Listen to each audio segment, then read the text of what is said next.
As a judge, I never imagined I'd come home to find my Lexus missing from my own driveway, or that our HOA president was secretly running a criminal operation, selling residents' cars through her shady brother-in-law's dealership. What unfolded when this power-hungry HOA president crossed the wrong homeowner is a story worth telling. I pulled into my neighborhood after a grueling 2-day judicial conference, exhausted but eager to sleep in my own bed. The sunset stretched long shadows across the pristine lawns of Pinecrest Estates, where every detail, from grass height to mailbox color, had to meet Eleanor Grayson's exacting HOA standards. But as I turned onto my street, something felt wrong. My driveway was empty. My silver Lexus, a car I'd spent 5 years saving for, was gone.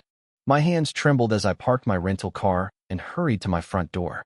There, taped sloppily across the doorbell, was a bright orange notice bearing Eleanor's familiar, florid signature. It claimed my car violated a new rule about commercial vehicles because of my courthouse parking sticker.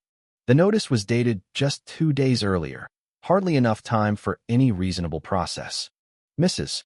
Lynn from next door rushed over in her gardening apron, her face etched with concern. She recounted how she'd watched a tow truck creep in at 3 a.m., powerless to intervene. When she tried to object, showing photos of my car legally parked for years, Eleanor had threatened her with fines for interfering with HOA business. I circled my empty driveway, my mind spinning. The spot where my Lexus once sat was clean, no leaks, no violations. Then my phone buzzed with a text from Mike Torres across the street. "Check your security cameras. You need to see this." As I unlocked my door, I caught Eleanor peering from her second-floor window, binoculars in hand. She'd taken over as HOA president 3 months ago after Mr. Davis, our well-liked former leader, abruptly stepped down under mysterious circumstances. Since then, she'd transformed our quiet community into her personal fiefdom, issuing fines for everything from unapproved flower pots to excessive dog barking. Inside, I found 5 more violation notices stuffed under my door, each more absurd than the last. Unauthorized professional vehicle storage, displaying government credentials without HOA approval, and a vague clause about immediate removal authority I'd never seen in our bylaws during my 15 years here. My security system chimed as I pulled up the footage from 2 nights prior. What I saw chilled me to the core. Eleanor wasn't just overseeing the tow. She was orchestrating it with relish, gesturing animatedly as the tow truck hooked my car. She even paused to snap selfies beside it. Then a black Audi pulled up, and a man in a tailored suit stepped out to confer with her. Even in the grainy night vision, I recognized the resemblance. This had to be her brother-in-law, the used car dealer from across town. They pointed at my Lexus, laughing, and their lip movements hinted at something sinister. As a judge, I presided over countless scams, but this felt personal. What they didn't know was that I'd just been assigned to oversee civil property cases in our district. Sitting in my silent house, staring at the empty driveway, I realized this wasn't just about a missing car. It was something much bigger. My hands shook as I rewound the footage. The timestamp read 3:17 a.m. when the tow truck slunk up my street, lights off, with Eleanor in silk pajamas and a pearl necklace directing the driver like a maestro. My doorbell rang, interrupting my thoughts. It was Mike Torres, clutching his phone and glancing nervously over his shoulder. "Judge Harper, you need to see this," he whispered. He showed me a video he'd recorded at the community pool the previous day. There was Eleanor, surrounded by her loyal cronies, boasting loudly. "These people think they can park whatever they want. I'm cleaning up this neighborhood, one eyesore at a time." She bragged about towing the Nguyen family's delivery van for lowering property values, and Mrs. Lynn's grandson's car for looking too cheap. She waved a stack of tow receipts, crowing about making the neighborhood great again. Mike leaned closer. "There's more. I've been watching her for weeks. She targets newcomers, minorities, or anyone who challenges her at meetings. But here's the kicker." He showed another video of Eleanor meeting the same suited man behind the clubhouse, flipping through car photos on her phone as he wrote checks. Just then, my work phone buzzed with confirmation of my new role overseeing civil property cases. The irony stung, but my anger overshadowed it. "Mike," I said, "we need to find out where these cars are going. Can you help?" He grinned, pulling out a notebook. Already on it, Judge. I'm not just a neighbor. I'm an investigative reporter for the Tribune. I've been tracking HOA fraud countywide. Eleanor's just the start. As we spoke, Lily Lynn, Mrs. Lynn's granddaughter, rushed over in tears. Judge Harper, they took Grandma's car too. She needs it for dialysis. Through my window, I saw Eleanor strutting down the sidewalk, clipboard in hand, hunting her next target. She didn't know her reign was about to end. I reached for my phone to call the courthouse, but a detail in the footage stopped me. A familiar car from the courthouse lot lurking behind the tow truck. The puzzle was taking shape, but I needed hard evidence. Turning to Mike, I said, "How'd you like an exclusive on corruption that stretches beyond Pinecrest?" County records revealed my Lexus, worth $50,000, had been auctioned for $12,000 to Grayson Luxury Motors, a dealership owned by Eleanor's brother-in-law, Thomas Grayson. I called my courthouse contact, Susan, who gasped, "Judge Harper, you're the fourth person this week asking about HOA vehicle auctions here." She sent files showing 6 other cars sold similarly in 2 months. Mrs. Lynn's vintage Buick, the Nguyen family's work van, Dr. Patel's hybrid, all snatched from vulnerable owners and flipped for pennies to Grayson's dealership. Mrs.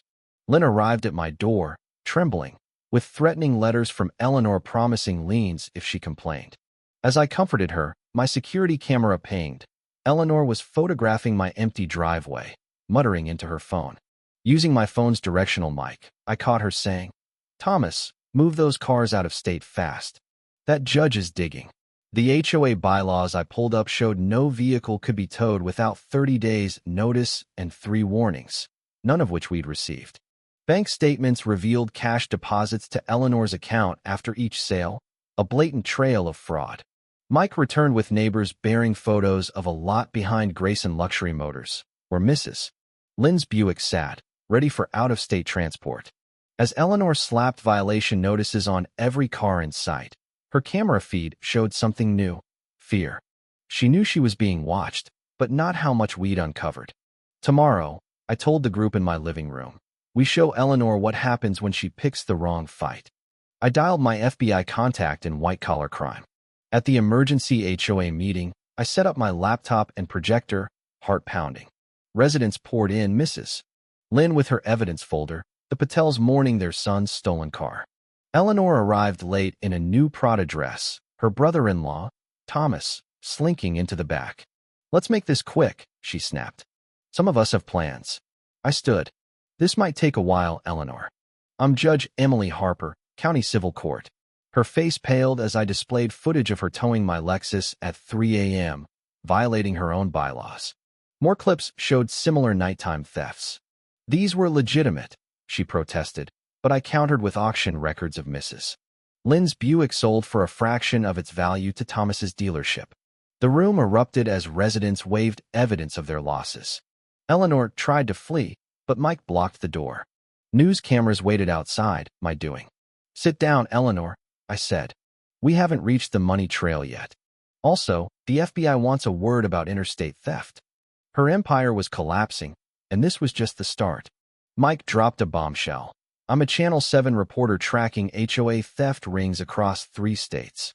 His slides showed dozens of cars funneled through Grayson family dealerships, targeting vulnerable communities. Mrs. Lynn sobbed, spotting her Buick repainted in Nevada. Bank records exposed kickbacks, and a map highlighted Eleanor's prey, low-income and elderly neighborhoods. She'd even profited from a fake charity car show. As she texted frantically, my FBI contact confirmed they'd been waiting for a case like this. "Time to show Eleanor real justice," Mike said. My judicial letterhead hit her inbox, demanding all HOA records for a federal probe. At 6 a.m., Channel 5 aired live from Thomas's dealership, swarmed by reporters with my evidence. Eleanor appeared at my door, panicked. "A misunderstanding," she claimed, shifting blame, then offering a deal. I laid out photos, bank statements, and victim testimonies. Her facade crumbled. "They should thank me for property values," she spat. News vans multiplied as Mrs. Lynn's family shared their story. Thomas cut a deal with investigators, abandoning Eleanor. FBI agents arrived as her shell company credit cards spilled from her purse. "It's not about my car anymore," I said. It's about every family you hurt. Neighbors cheered as she was led away. In court, Ted's new evidence revealed a decade-long scheme across 5 HOAs. Victims filled the room, Mrs. Lynn, Mr. Evans with his stolen van, even Judge Carter, an old friend. Margaret slumped as stories piled up. A nurse, a teacher, countless lives upended. Calls flooded in from other states, identifying her pattern. My Lexus surfaced 3 states away. I let the new owners keep it. Justice mattered more. I sentenced her to 15 years in restitution. Thomas got 10. That night, driving home in my new car, parked safely off the driveway, I smiled. One stolen Lexus had toppled a criminal empire. The new HOA, led by Mrs. Lynn and Mr. Evans, rewrote the rules to protect us. Together, we proved justice prevails when people unite against tyrants.